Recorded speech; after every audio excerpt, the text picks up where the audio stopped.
Hey guys, Big Anthony here. It is March 3rd, 2021.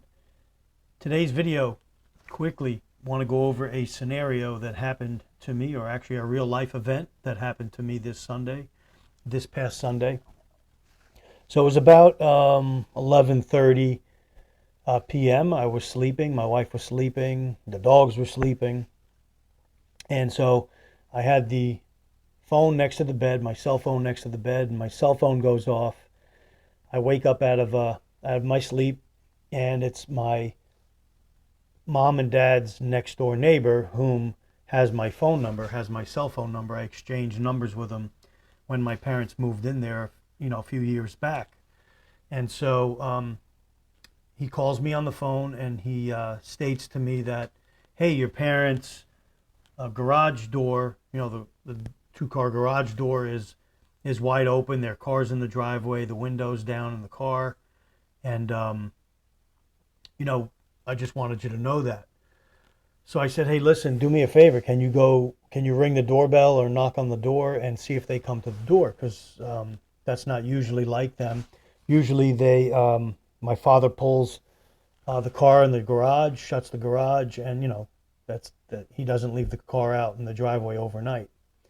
And certainly doesn't leave the garage door open. So, and I'm still on the phone with him. I got him on speakerphone. In the meantime, I'm getting ready to go over there because I don't know what's going on. So the purpose of this video is to give you a little bit of an insight into, um, how you have to be ready for things that you may not have prepared for. And one of the things I do is it's just a habit of mine. I sleep with a pair of thin, like workout pants, sweats, um, with a drawstring, and usually a long sleeve type T-shirt, and I have my socks and slip-on shoes very close by. So I have like a slip-on Nike sneaker loafer type shoe, that I can get on real quick and run out of the house if I have to. And so that's how I was dressed Sunday night, and that's what so when I woke up, I was already dressed per se. I had to put my socks on, grab my shoes, make sure I had my phone with me, and so he's knocking on the door, and they're not answering. This is going on for like a few minutes maybe, while I'm getting ready to go.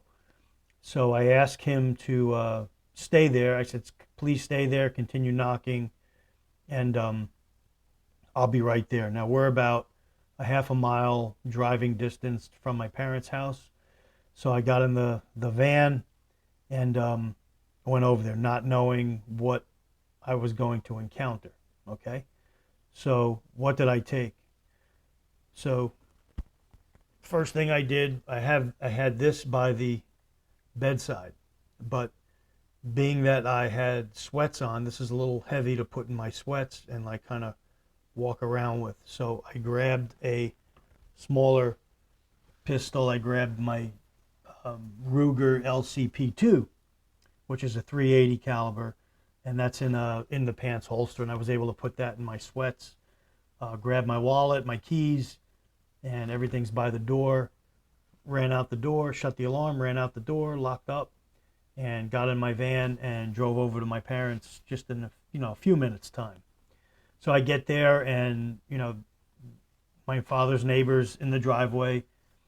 He greets me. I greet him. Now I have a key to my parents' house. I haven't used it much, but I do have a key for the locks. So I ring the doorbell. I knock on the door again, and there's no answer. So now that's going on, 10 minutes or so that there's no answer, and that's not normal. Usually my mom's better at hearing than my dad, and usually they'll answer the door. So I open both locks, and I ask the neighbor, can you please wait out here? I'm going to go in and see what's going on. So he's waiting in the front doorway area. I open the door and attempt to walk down the hallway. It's a hallway, and then my parents' long hallway, and then my parents' bedrooms on the left, and you walk into like the kitchen, living room area is the open space.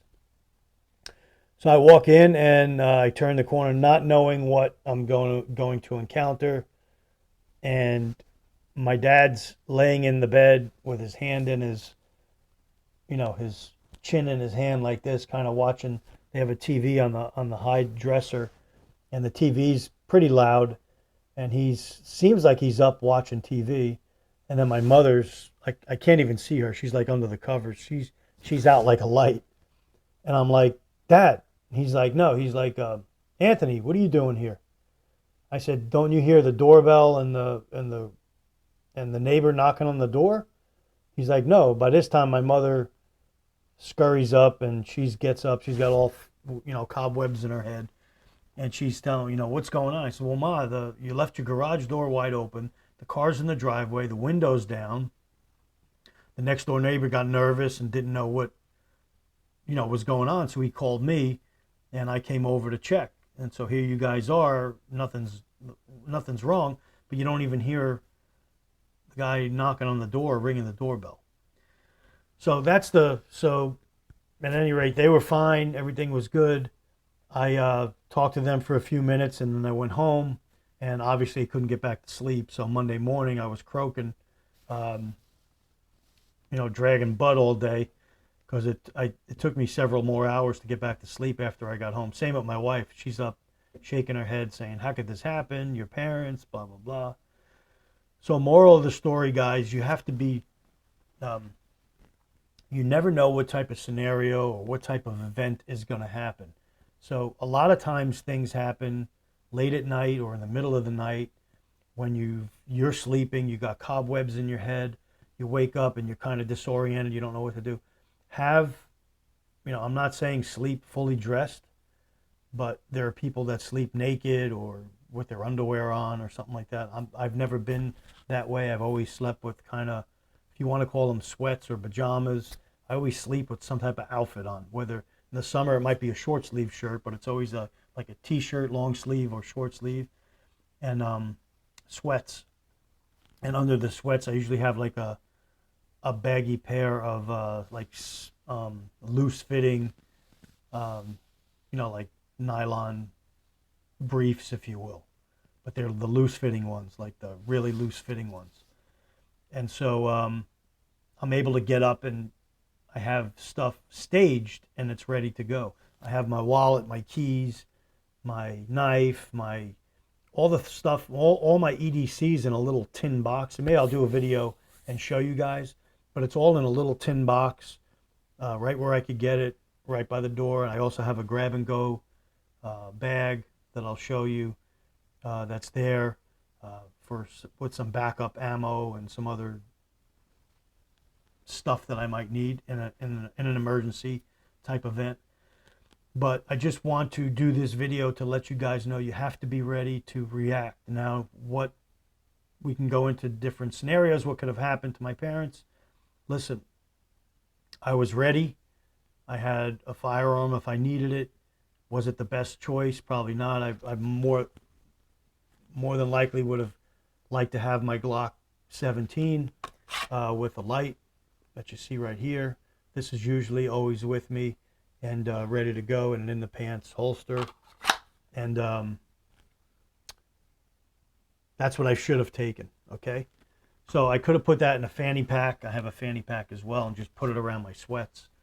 But I've also can put it in my sweats if I make the tie real tight.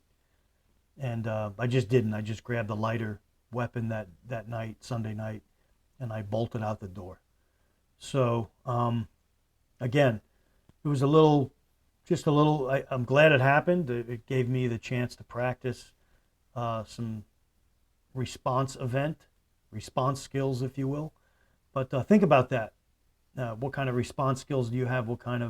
How fast can you get ready and the cobwebs out of your head and something on and go out and check something or respond to something outside your home. So that's my video today. Thanks for joining my channel on BitChute and on Rumble. It's Big Anthony. We'll be doing lots of videos. I got a new computer coming in.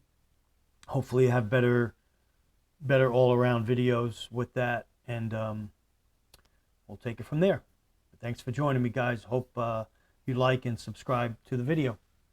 Big Anthony signing off. Stay ready.